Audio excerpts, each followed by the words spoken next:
Hello guys! Sa video na ito, gagawa po tayo ng stock review for Costco Capital Incorporated, isa sa pinakamalaking holding company sa Pilipinas. So kung nagbabalak ka mag-invest sa Costco or kung isa ka ng shareholder, sana makatulong sa iyo itong video na ito. So, unting background lang about the company.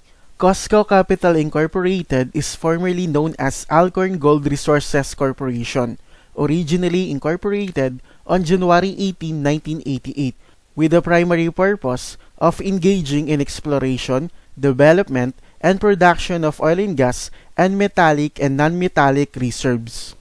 On January 13, 2000, the Securities and Exchange Commission or SEC approved the amendment of the company's primary purpose from an oil and mineral exploration and development corporation into a holding company. And currently, Costco has a portfolio of business interests in retail, real estate, wine and liquor, and oil and minerals. At ito naman po, yung ownership structure ng Costco Capital Incorporated. Ang ilan sa mga kilalang subsidiaries ng company ay ang Pure Gold Price Club Incorporated, SNR, and the Keepers Holdings. So, ang chairman ng Costco Capital Incorporated ay si Mr. Lucio Ko. Siya rin po ay chairman ng Pure Gold Price Club Incorporated and the Keepers Holdings Incorporated. Siya rin po ay kasalukuyang director ng Philippine Bank of Communication and sobrang lawak na experience niya pagdating sa retail business. So by that, we can say na merong magandang management ang Costco. So now let's check their financials. Unahin na natin yung revenue at net income nila. So for the revenue, makikita natin yung growth from 2019 to their latest trailing 12 months. Medyo bumagsak lang ito noong 2021 pero nakarecover din naman agad. While for their net income, from all-time high noong 2019, bumagsak ito noong 2020 dahil na rin ito sa COVID-19 pandemic. But from 2020 to their latest trailing 12 months, consistent itong tumaas. At meron silang 5-year average growth for their revenue na 5.80% while negative 6.51% for their net income. Though kung hindi natin i-consider yung biglaang pagbagsak ng kanilang net income dahil sa pandemic at gamitin lang natin yung data from 2020 to their latest trailing 12 months, meron silang 4-year average growth for their net income na 7.70%. And for their equity, makikita natin na from 2019 to third quarter ng 2023, consistent itong tumaas at meron silang 5-year average growth na 8.46%. At para malaman natin kung meron bang strong financials ang Costco at kung kaya ba nilang bayaran yung kanilang short-term debt, kunin natin yung kanilang current ratio. Para makuha yun, kailangan lang nating i-divide yung current assets sa current liabilities. So yung current ratio ng Costco ay 4.63. Para sa akin, yung good current ratio is between 1.2 to 2. So meaning, merong attractive current ratio ang Costco. At para naman sa debt to equity ratio ng Costco, para makuha yun, kailangan lang nating i-divide yung total debt sa total equity.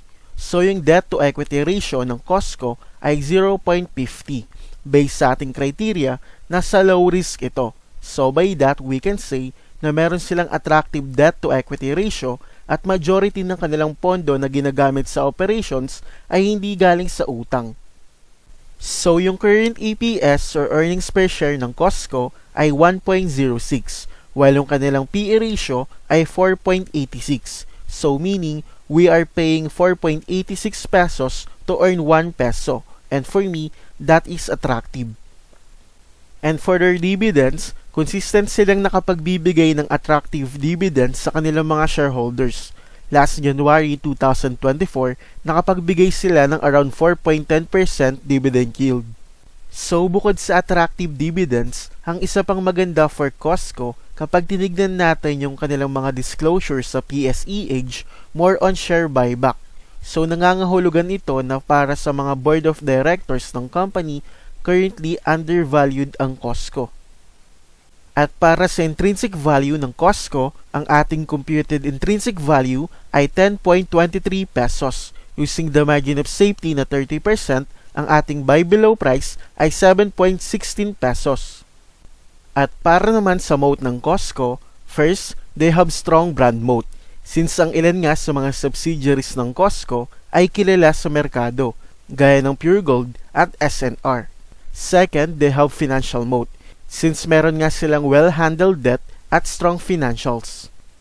So overall, right now undervalued yung Costco, pero kung titignan natin yung price chart, makikita natin na from 2020 to 2024, naglalaro lamang yung stock price between 4 to 5 pesos range. So meaning, sa loob ng 4 na taon, hindi na-appreciate ng merkado yung pagiging undervalued ng Costco.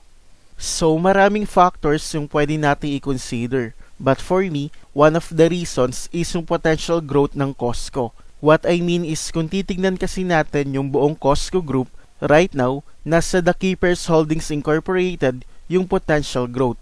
At kung titignan natin, mas attractive yung dividends na kayang ibigay ng The Keepers Holdings Incorporated kumpara sa Costco. So I rather invest in The Keepers Holdings Incorporated kumpara sa Costco. So now the question is, enough na ba yung pagiging undervalued ng Costco at yung kanilang attractive dividends as well as yung kanilang share buyback para ma-attract din nila yung institutional at foreign investor? So yun yung mga kailangan nating i-monitor sa mga susunod na buwan or taon.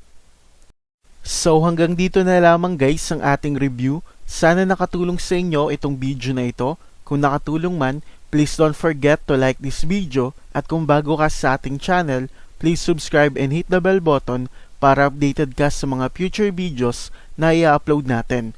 Maraming salamat po.